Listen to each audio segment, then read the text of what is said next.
Subscribe करें और bell दबाएं ताकि कोई खबर रह न जाए।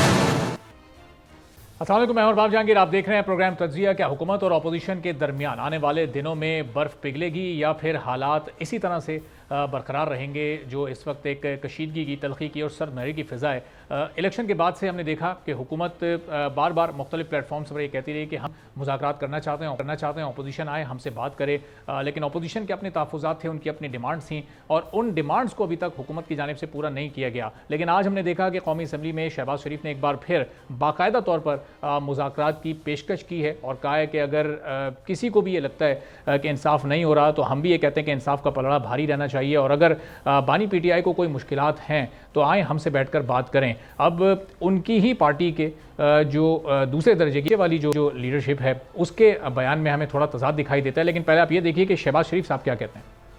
तो इससे पहले अपोजिशन जमात की ये शिकायत भी थी, ये तहफ़्फ़ुज़ात भी थे उनको कि टॉक शोज़ में या प्रेस कॉन्फ्रेंसेस वो प्लेटफॉर्म नहीं होता कि जहाँ पर मुज़ाकरात की दावत दी जाए। लेकिन आज तो ख़ुद वज़ीर आज़म ने कह दिया कि अगर आपको कोई भी प्रॉब्लम्स हैं, मसाइल हैं तो आए हमसे बैठकर बात करें। लेकिन इन्हीं यानी शहबाज शरीफ साहब की जो सियासी मुशीर हैं राना सनाउल्लाह, वो बिल्कुल एक मुख्तलिफ बात कर रहे हैं। वो कह रहे हैं कि बानी पीटी जिस हद तक मुमकिन हुआ जेल के अंदर ही रखेंगे, आईन और कानून के दायरे में ये सब करेंगे। उन्होंने किन ख्यालात का इज़हार किया है, ज़रा ये भी सुनिएगा। तो अब ये बड़ा तज़ाद है एक ही पार्टी के दो लीडर्स और ज़ाहिर है कि हुकूमत के दो नुमाइंदों के दरमियान।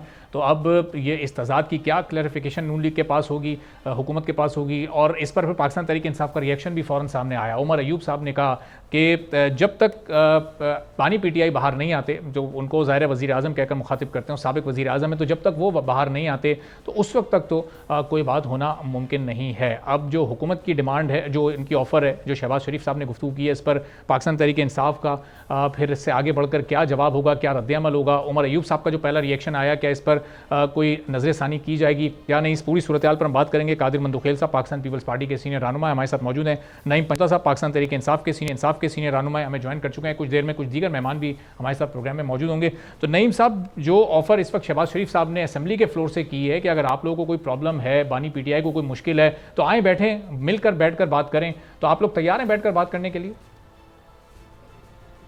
बहुत शुक्रिया जी, आपने मौका दिया। देखें, पहली बात तो ये है कि जो वो कह रहे हैं जी कि उनको मुश्किलात हैं जेल के अंदर, तो मैं बड़ा क्लियर करना चाहूँगा कि इमरान खान साहब ने कभी भी ये नहीं कहा कि मुझे जेल से बाहर निकालो, मुझे जेल के अंदर मैं घबरा गया हूँ, मैं परेशान हो गया हूँ। बल्कि देखें, वो तो एक कुर्बानी दे रहे हैं, इस मुल्क के लिए दे रहे हैं। और ये कह देना कि जनाब इमरान खान को घबराया हुआ है, परेशान हुआ है, तो ये बिल्कुल गलत बात है। उसने कभी भी दरख्वास्त नहीं दी कि मुझे लंदन भिजवाया जाए, मेरे प्लेटलेट्स कम हो गए हैं, मुझे बीमारी हो गई है, मुझे वो बहाना है, मुझे ये बहाना है। बल्कि वो कौम के लिए, कौम के साथ, कौम की खातिर जेल में पड़ा हुआ। सेकंड बात ये रह गई कि यहाँ पर वो कह रहे थे जी कि हम तो चाहते हैं कि आगे बढ़ें और बिल्कुल जी हमारे साथ बातचीत करें और सारा मामला जो है वो बैठ कर हल किया जाए।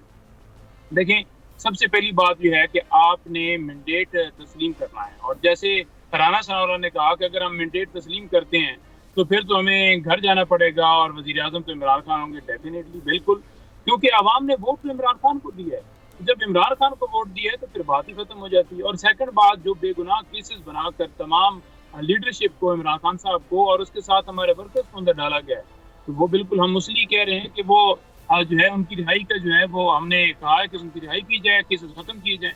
और ये बात राना सनाउल्लाह खुद भी कह चुके हैं कि अगर बातचीत होती है तो उनकी रिहाई के हवाले से भी देखा जा सकता है। और दूसरी तरफ खुद ही आपने देखा कि कल बयान दे रहे थे कि अगर उनकी रिहाई होती है इद्दत वाले केस के अंदर तो नया मुकदमे के हवाले से हम सोच रहे हैं उनकी रिहाई नहीं होनी चाहिए, उसके हवाले से हम जो है सदेबाब कर रहे हैं। यानी डिठाई और शर्म की इंतहा है कि आप अदालती रिट को चैलेंज करें, आप निज़ाम इंसाफ को, आप कानून को, आप आइन को चैलेंज करें।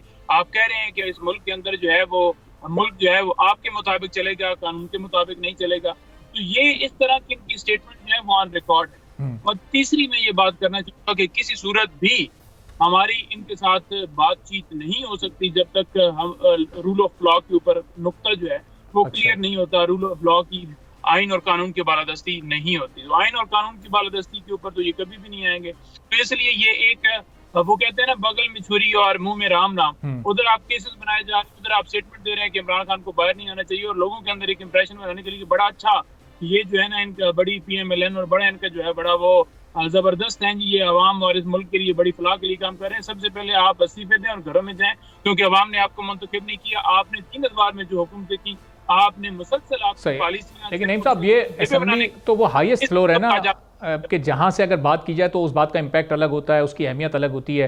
राना साहब के जो भी बयान आते हैं वो किसी प्रेस कॉन्फ्रेंस में, किसी सवाल के जवाब में या किसी टीवी टॉक शो में, तो वो उसकी ऑफिशियल वैल्यू में और जो असेंबली में बात कही जाए उसकी ऑफिशियल वैल्यू में तो ज़मीन आसमान का फ़र्क होता है।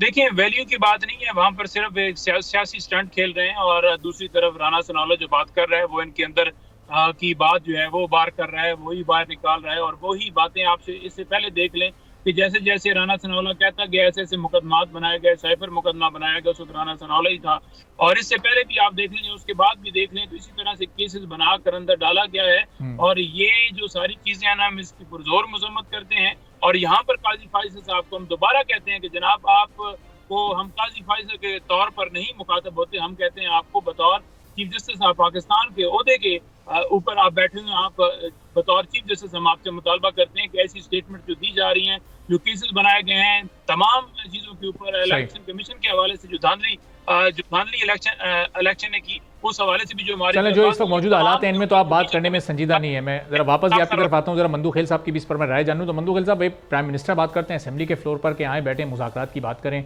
अपोजिशन में कई ऐसे रहनुमा हैं, आपकी जमात में भी शायद आपकी पूरी जमात ये चाहती है कि हुकूमत और अपोजिशन के मुज़ाकरात हों, कामयाब मुज़ाकरात हों, लेकिन फिर राना साहब का जो बयान अभी हमने भी सुनवाया, आपने भी कल इंटरव्यू देखा होगा, या जो वक्तन फ़वक्तन इस तरह की बातें होती रहती हैं, तो वो तो फिर अगर कोई मामला बनने भी जा रहा है तो उसमें आप समझते हैं कि बिगाड़ का बाइस बन सकती हैं?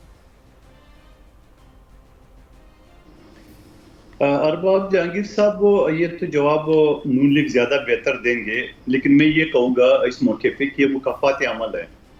अच्छा। राना सनाउल्लाह तो एक एडवाइजर है।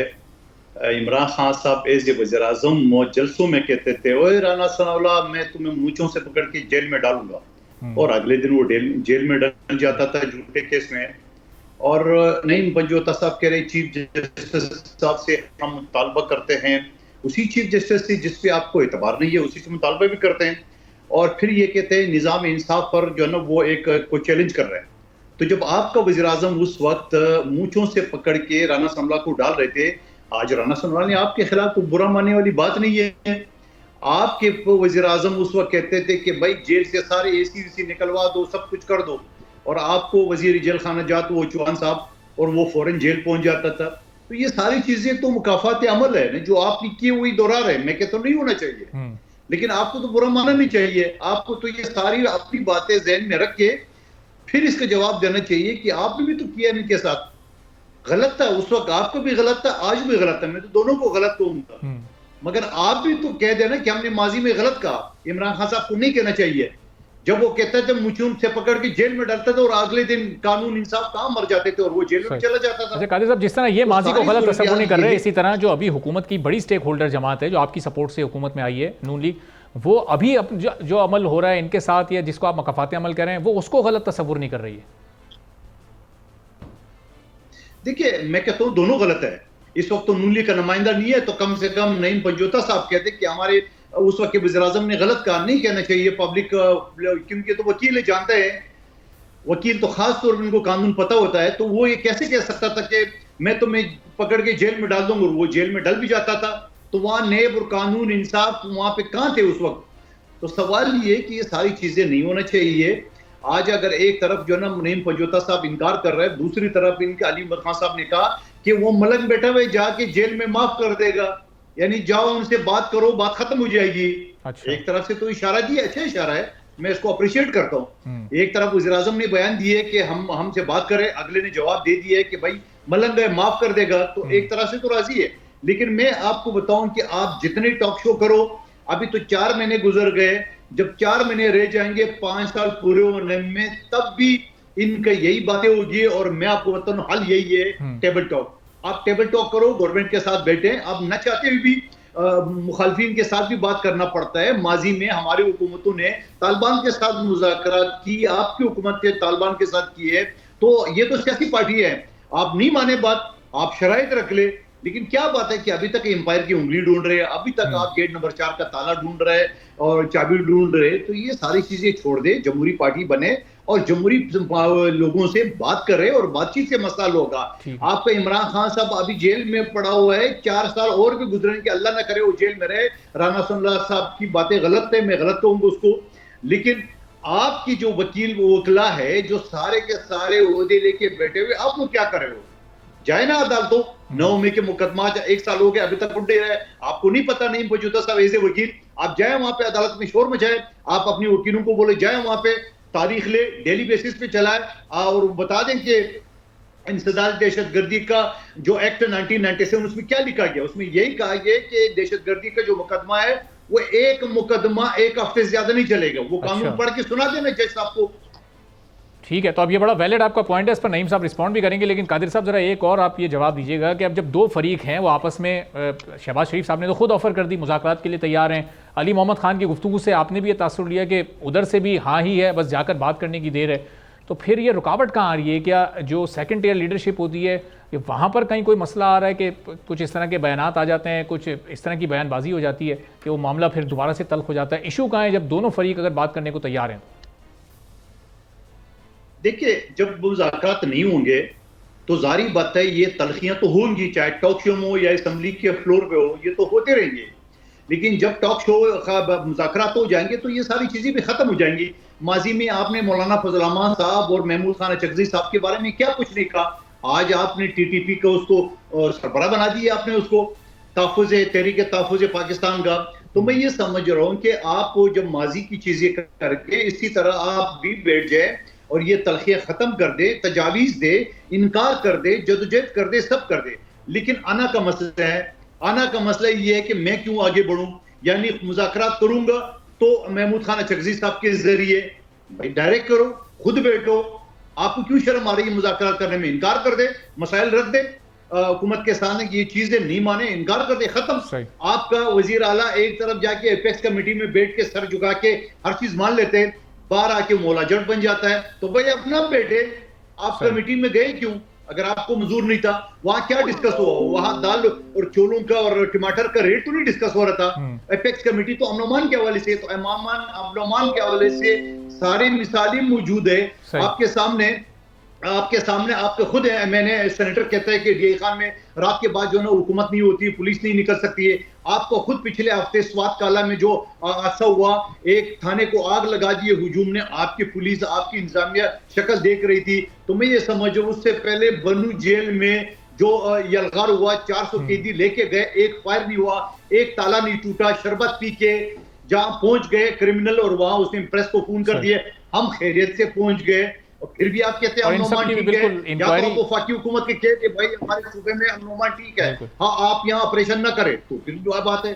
ठीक है, तो अब नईम पंजोता साहब, ये जो लीगल टीम है आपकी, अब उस पर भी बड़ा प्रेशर है कि ये रोज़ाना की बुनियाद पर आप लोग समात पर क्यों जाकर जजेस से या अदालत में इसरार नहीं कर रहे, इसके लिए क्यों संजीदा कोशिशें नहीं हो रही? और फिर बराह रास्त मुज़ाकरात करने में क्या कवायद है? पहले भी एक कमेटी बनाई गई थी, जब शहबाज शरीफ साहब अगर खुद ऑफर कर रहे हैं तो फिर आपको लगता है कि जवाब भी फिर बानी पीटीआई की तरफ से ही आना चाहिए? देखिए, पहली बात तो यह है कि अगर नवाज शरीफ के, जरदारी के या राजा परवेज़ अशरफ के या मरियम के या हमजा के या किसी के भी केसेस होना, तो आपने देखा होगा कि वो सालों साल लड़ते रहते हैं, 8-8 10 साल जो है वो लटकाए जाते हैं। इनको एग्जम्पशन भी मिल जाती हैं, ये जाते भी नहीं हैं, इनके वारंट भी नहीं निकलते, इनको कुछ भी नहीं होता और ये बरी ज़िम्मा कर रहे होते हैं, क्योंकि डील की है। दूसरी तरफ देख लें कि हमारे ऊपर एक तो झूठे मुकदमात बनाए गए, अब मेरे ऊपर दहशतगर्दी का मुकदमा बना दिया गया कि मैंने वो खावर मानका को मारा है, वीडियो जो है वो मौजूद है जिसके अंदर मैं तो कहीं भी नहीं हूँ। और दूसरे नंबर पर हमने जाकर दरख्वास्त दी कि जनाब वीडियो जो सीसीटीवी फुटेजेस हैं वो लाई जाएं। पुलिस से इन्होंने जाकर स्टेटमेंट दिलवा दी कि उन्होंने कहा जी कि वो तो सीसीटीवी फुटेजेस नहीं मिल सकती क्योंकि कैमरे जो हैं वो खराब है। मतलब ये है कि झूठे केसेस बनाकर आपने वकला के ऊपर कि वो इमरान खान के साथ खड़े हैं, सियासी रहनुमाओं के ऊपर, वर्कर्स के ऊपर, और कौन सा डाला हुआ, और फिर आप कह रहे हैं जनाब कि आप जाकर दरखास्तें दें और कहें कि एडी के तहत मुकदमा जो चल रहे हैं उनमें जल्दी से जल्दी सजाएं। ये कैसी मंतिक है? आपको एक जुमला भी आप नहीं बोल सकते कि ये झूठे केसेस बनाए गए हैं, सियासी केसेस, सियासी वो विक्टिमाइजेशन, पॉलिटिकल विक्टिमाइजेशन जो है वो की गई है। बल्कि क्यों आपने क्यों कहना, क्योंकि आप तो उसमें मुलव्वस हैं। और दूसरी तरफ जो आज बड़ा जो है वो राना सनाउल्लाह को डिफेंड कर रहे हैं और नून लीग को डिफेंड कर रहे हैं। भूल गए बेनजीर मोहतरमा की जिस तरह से वहां पर तस्वीर की गई थी, भूल गए जब बिलावल जो कह रहा था कि अब चौथी दफा वजीर आजम किसी को हम बनने नहीं देंगे, भूल गए हैं कि जब आप इलेक्शन जो है में जाना होता है आपने, तो फिर आप एक दूसरे को गालियां दे रहे होते हैं, और जब आपके इंटरेस्ट जो है वो मैच होते हैं, जब आपने चोरी जो है क्योंकि आपने डाका डाला हुआ आपने बैठना होता है, तो फिर आप एक दूसरे के साथ जफ्तियां डाल रहे होते हैं, पपियां कर रहे होते हैं और कहते हैं जी हमारा इत्तेहाद है। कभी आप कहते हैं आपसे बजट का पूछा नहीं गया, कभी आप कहते हैं कि हमें हुकूमत में कोई हिस्सा नहीं मिला हुआ, उधर आप गवर्नर भी। चले अब देखते हैं कि जो सवाल आपने उठाए कि ये माजी में जो कुछ हुआ या इनके जो बयानात थे पीपल्स पार्टी के इलेक्शन कैंपेन के आए या नहीं। एक ब्रेक के बाद वापस आते हैं। सीनियर तज्जियाकार राना मुबशिर साहब भी हमारे साथ मौजूद होंगे। छोटे से ब्रेक के बाद वापस आते हैं।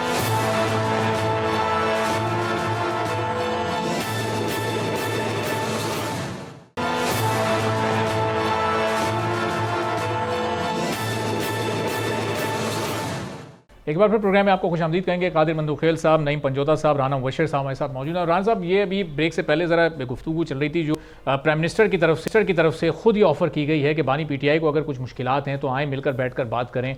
और फिर राना सनाउल्लाह साहब का भी बयान सामने हमारे मौजूद है, कल आपने भी सुना होगा, हमने भी सुना कि वो कह रहे हैं कि हम हर हद तक मुमकिन कोशिश करेंगे, जितना लंबा, जितनी ताख़ीर, जितने अरसे तक हम बानी पीटीआई को जेल में रख सकते हैं, हम कोई नए केसेस निकालने की कोशिश करेंगे।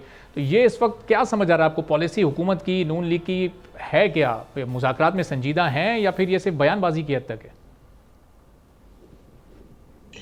देखिए, ये जो भी यहाँ पे पॉलिटिक्स चल रही है ना इस वक्त, इस पॉलिटिक्स का नतीजा जो है वो बड़ा गलत निकलेगा।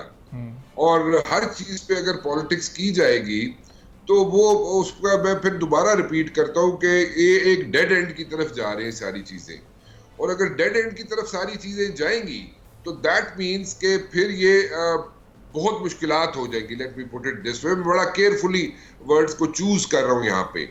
सो मुश्किलात बहुत ज्यादा हो जाएंगी और मुश्किलात इतनी बढ़ जाएंगी कि मेरे ख्याल में एक इशू बन जाएगा। जैसे मौलाना फजलुर रहमान साहब ने भी कहा कि जनाब ऑपरेशन की बात होती है, ऑपरेशन जो है वो नहीं होना चाहिए, एंड ऑपरेशन जो है उसकी ज़रूरत नहीं है। इस किस्म की बातें मौलाना साहब भी कर रहे हैं।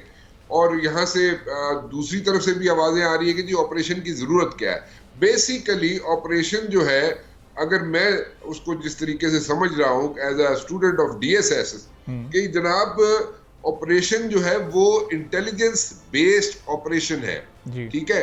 और वो ये जो इनकी कंसर्न्स है ना, जैसे पीटीआई का कंसर्न है, जैसे जनाब मौलाना साहब का कंसर्न है कि ऑपरेशन नहीं होना चाहिए, ये इनके माइंड में ये चीजें हैं पीटीआई के और मौलाना साहब के कि ये ऑपरेशन जो है सिर्फ और सिर्फ जो है वो केपीके सेंट्रिक है।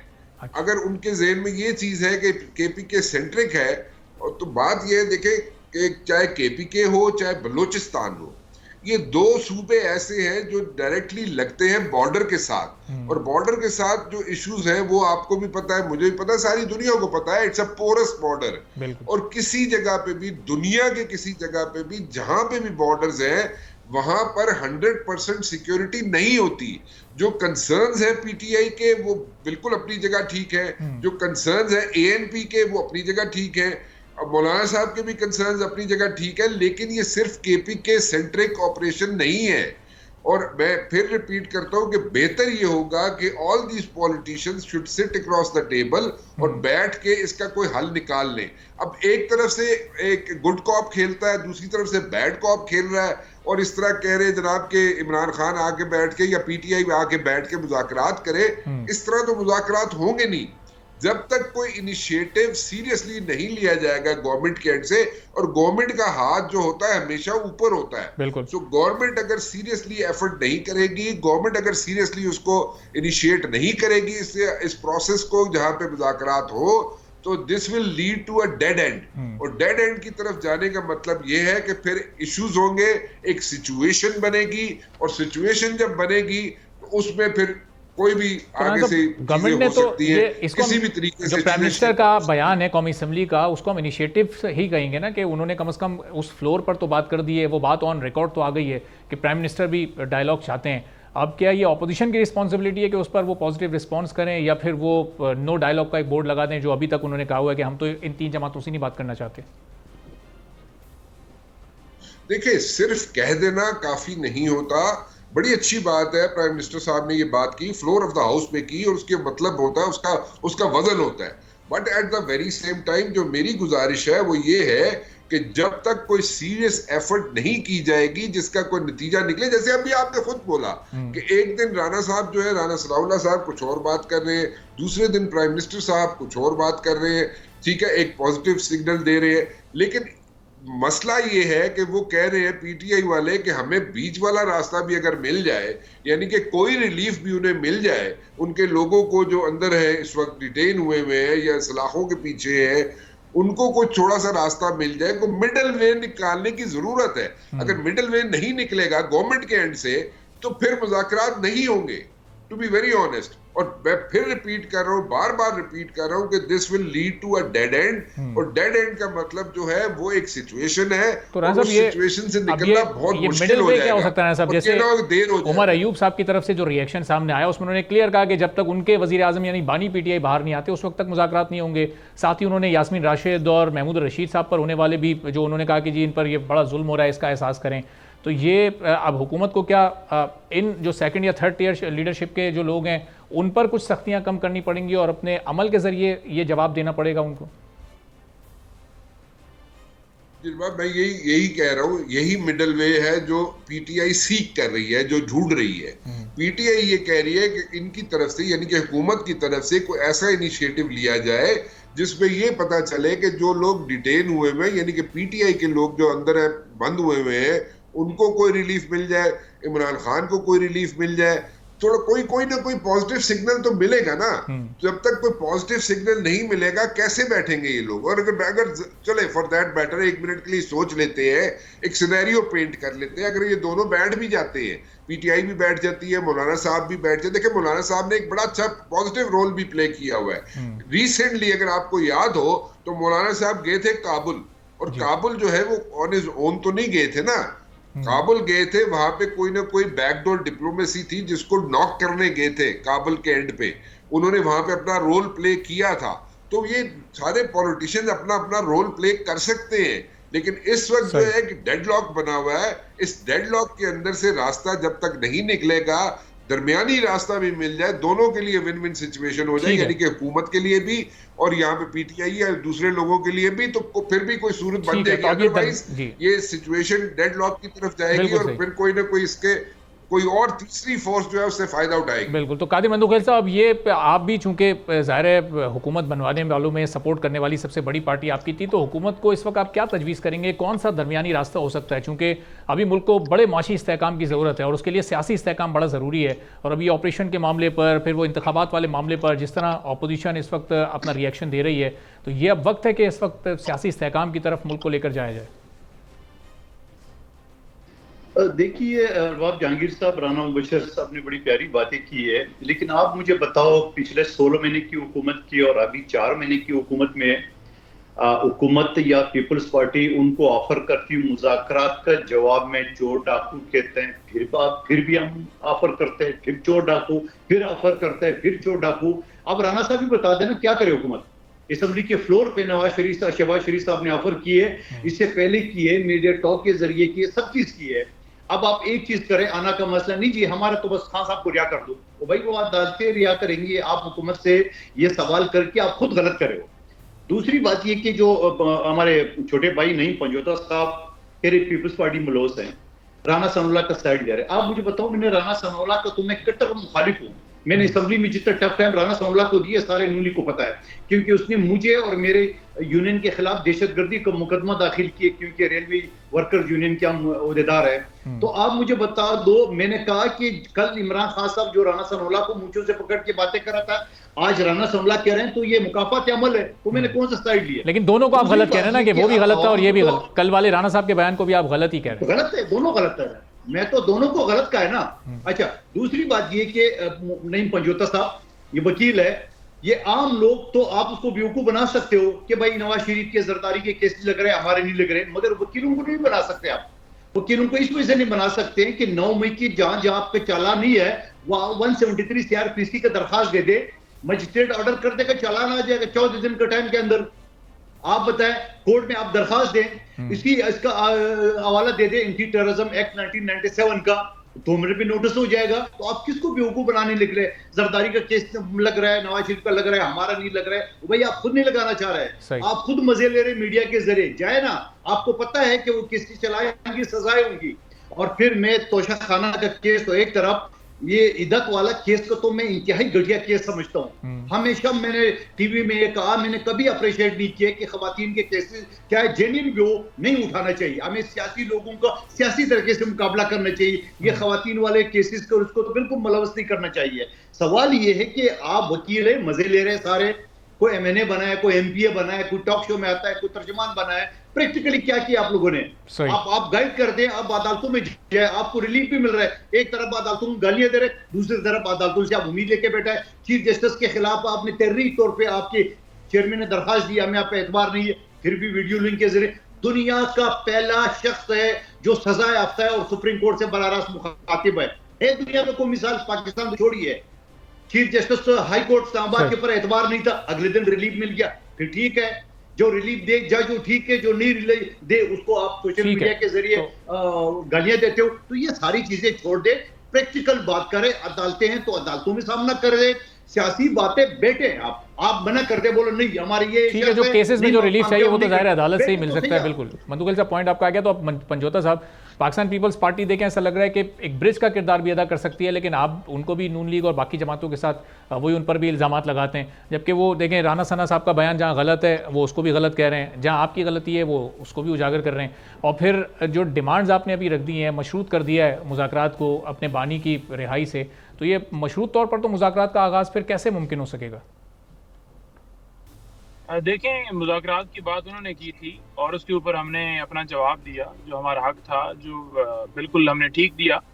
दूसरी बात यह है जो आपने सवाल किया कि पीपल्स पार्टी को भी आप करें। देखें, पीपल्स पार्टी जिस दौर में रही हुकूमत के अंदर, जरदारी का आप ट्रैक रिकॉर्ड इनका रिकॉर्ड निकालें ना, जिन्होंने डाका डाला है, जिन्होंने मुल्क के अंदर हमेशा जब भी वो आए सिर्फ अपनी जेबें बनाई, अपने अपार्टमेंट्स बनाए, अपनी जायदादें बनाई, जागीरें बनाई, फिर आप कहें कि आप उनके साथ बैठ जाते हैं। इस इलेक्शन के अंदर जिस तरह पीपल्स पार्टी को वहाँ पर सीटें दी गई हैं, जिस तरह वहाँ पर जो है MPM को दी गई हैं सिंध के अंदर, और जिस तरह ये बैठ गए उनके साथ, क्योंकि ये सारे चोर हैं, डाकू हैं। तो जब डाकू आपस में भाई, तो जब ये बैठे हैं तो आप कैसे नईम साहब, ये तो पहले आपके साथ बैठना चाहते थे। पहली ऑफर तो इन्होंने आपको की थी ना कि आपके सबसे ज्यादा नंबर्स हैं, आप आकर हुकूमत बना लें। आपके इनकार के बाद फिर ये नून लीग के पास गए।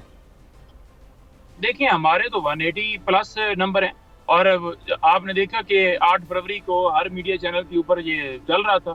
जो ही 9 फरवरी आई हम सारे हार गए। और कादर मंदोखिल साहब जो चीज का शिकवा खुद करते रहे हैं, जहाँ पर ये फॉर्म 45 लेकर हर चैनल के ऊपर बैठे रहे, आज वो फॉर्म 45 लेकर गायब हो गए, क्योंकि डेफिनेटली ऊपर से पॉलिसी है। पर जहाँ पर ये मजम्मत करें इज्जत केस की, देखें बिलावल मजम्मत करता ना, जरदारी मजम्मत करता, तो हम कहते हैं कि बतौर जमात मजम्मत कर रही है। किसी एक शख्स के मजम्मत से आप ये नहीं कह सकते कि आप धुल गए। आप उनसे बात करें, आप वहाँ पर फ्लोर ऑफ द हाउस खड़े होकर बात करें कि ये क्यों झूठे केसेस बनाए हुए हैं। यहाँ पर टीवी चैनल के ऊपर बैठकर एक स्टेटमेंट दे देना, तो उससे आपके जो गुनाह है वो आप धुल नहीं सकते। आप बराबर के शरीक हैं।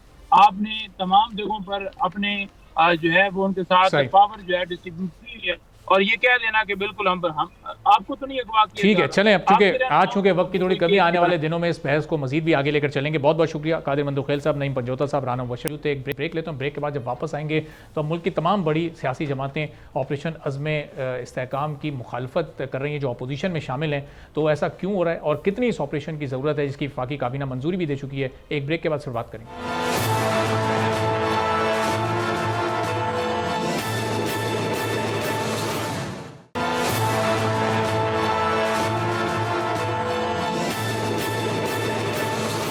एक बार फिर प्रोग्राम में आपको खुशामदीद कहेंगे। गुज़िश्ता रोज़ वफाकी काबीना की जानिब से ऑपरेशन अज़्म इस्तेहकाम की मंजूरी दी गई, लेकिन मुल्क की तमाम बड़ी अपोजिशन जमातें, इसमें पाकिस्तान तहरीक इंसाफ, JUI, ANP और जमात इस्लामी शामिल हैं, वो इस ऑपरेशन की मुखालफत कर रही हैं। वज़ीर आज़म की जानिब से हुकूमत की तरफ से बड़ा वाज़ेह बताया गया कि इंटेलिजेंस बेस्ड ऑपरेशन है और जो इसका मज़ीद तरीक़ाकार है वो अभी आने वाले दिनों में तय होना है। और फिर इन्हीं हालात में कुछ ख़बरें भी इस तरह की आ रही थी। नौमान की जो सूरत हाल इस वक्त मुल्क को जो हालात दरपेश हैं, बलूचिस्तान से TTP की दिफाई शुरा के सरबरा को गिरफ्तार किया गया और रॉ और BLA से मुतालिक बड़े अहम इंकशाफात इस गिरफ्तारी के बाद सामने आए। तो इन हालात में इस ऑपरेशन की कितनी ज़रूरत थी और ये अपोजिशन जमातें जो इसको अपोज कर रही हैं किस बुनियाद पर कर रही हैं, इस पर हम गुफ्तगू करेंगे। सैयद मोहम्मद अली साहब माहिर कौमी साहब मौजूद हैं। मोहम्मद अली साहब, बहुत शुक्रिया प्रोग्राम के लिए आपने वक्त निकाला। ये जिस ऑपरेशन का भी फैसला किया गया है, इस वक्त कितनी इसकी ज़रूरत है? जो अमन अमान का इस वक्त मसला है, आगे जो मुल्क को माशी तौर पर अगर इस्तेहकाम हासिल करना है तो अमन अमान मुल्क में कायम रहना चाहिए, और फिर जो अपोजिशन जमात की मुखालफत कर रही हैं उसकी क्या बुनियाद आपको समझ आती है? देखिए, मैं समझता हूँ कि इसमें कुछ मफादात भी पिन्हा हैं और कुछ मैं समझता हूँ गलतफहमी का अंसर भी पाया जाता है, जिसको हम दूर करने की कोशिश करेंगे। देखिए, पहली बात यह है कि ये जानना बहुत ज़रूरी है कि जिस तरह पुरानी कई माजी में ऑपरेशन किए गए ज़रब वगैरह, रद्दुल फसाद, उनसे ये समझना ज़रूरी है कि ये इससे यकसर मुख्तलिफ ऑपरेशन और उसमें 2-3 जो बुनियादी फ़र्क हैं वो ये हैं कि ये इस वक्त पाकिस्तान में अल्हम्दुलिल्लाह पाक फ़ौज की कुर्बानियों और इंटेलिजेंस इदारों की कारकर्दगी के पेश नज़र इस वक्त कोई नो गो एरियाज नहीं हैं। तो ये कोई रवायती पाक फौज का ऑपरेशन नहीं होगा, ये कोई मिलिट्री ऑपरेशन नहीं है, पहली बात। दूसरी बात ये कि इंटेलिजेंस बेस्ड ऑपरेशन ऑलरेडी मुल्क के तूल अर्ज में इस वक्त बहुत बड़े पैमाने पर जारी है। कमोबेश 126 इंटेलिजेंस बेस्ड ऑपरेशन रोजाना की सतह पे इस वक्त मुल्क की अंदाज में दहशतगर्दी के खिलाफ किए जा रहे हैं। और इसमें जो हरावल दस्ता है, जो सबसे लीड है, वो काउंटर टेररिज्म डिपार्टमेंट है चारों सूबों में, और उनके जो फील्ड ऑपरेटिव हैं वो बेसिकली इन ऑपरेशंस को लीड कर रहे हैं। ये जानना बहुत जरूरी है। ये कोई रवायती पाक फौज का ऑपरेशन नहीं है कि आप घरों में घुस के पकड़ दकड़ कर रहे हैं। ठीक है। हाँ, अगर कहीं पे कोई झड़प होती है या कोई मुल्क दुश्मन दहशतगर्दी की कार्रवाई होती है तो वहां पे पाक फौज आके एक हार्ड फोर्स के तौर पे उनका कला कमा करती है। तो ये गलतफहमी को दूर करना बहुत जरूरी है कि ये कोई सिर्फ मिलिट्री ऑपरेशन नहीं है, बल्कि इसमें बुनियादी जो अंसर है जिसकी जरूरत है वो ब्लैक इकोनॉमी, क्रिमिनल्स और दहशतगर्दी के खिलाफ इंटेलिजेंस बेस्ड ऑपरेशन को आगे बढ़ाना।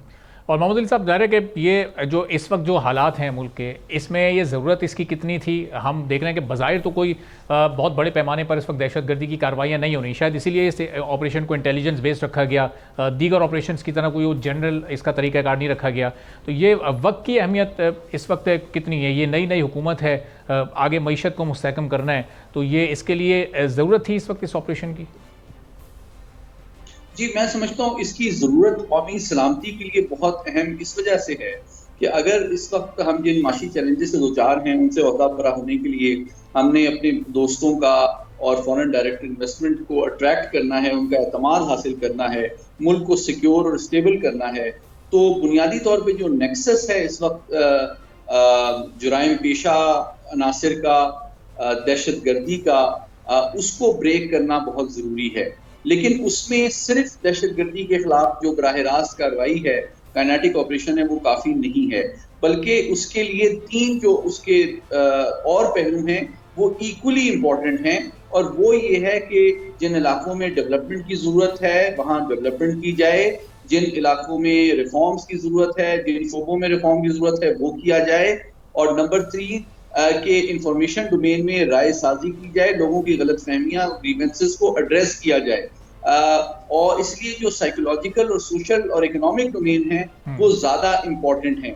और इसमें सबसे अहम बात इस बात की है कि जो हमारी सियासी जमातें हैं वो बजाय ये कि गलतफहमी पैदा करें, शॉर्ट टर्म पॉलिटिक्स करें, कौमी सलामती के तकाज़ों के तहत मुल्क की सलामती और इस्तेहकाम के लिए वो एक जिम्मेदारी का मुजाहरा करें। लेकिन सबसे इम्पोर्टेंट पहलू इसमें लीगल है कि पाकिस्तान में जो दहशतगर्दी के खिलाफ मैं समझता हूँ फर्स्ट लाइन ऑफ डिफेंस है, वो हमारी अदलिया को होने की जरूरत है। यानी कि कानूनी एतबार से जो दहशतगर्द पकड़े जाते हैं उनके खिलाफ करार वाकई सजा देना, कार्रवाई करना बर वक्त और भरपूर अंदाज में, ट्रांसपेरेंट अंदाज में, वो कड़ी है इस हिकमत अमली की जिसके जरिए न सिर्फ अवाम का और बैन अवी बरादरी का पाकिस्तान की रियासत पर एतमाद बहाल होगा, बल्कि काइनेटिक ऑपरेशन के ऊपर भी हमारा इन्हिसार कम करने में मदद मिलेगी। ठीक है, बहुत बहुत शुक्रिया सैयद मोहम्मद अली साहब, माहिर कौम सलामती उमूर माइस 2 आपने उनकी सुनी। इसी के साथ नाज़रीन आज के प्रोग्राम से इजाज़त दीजिए। अल्लाह।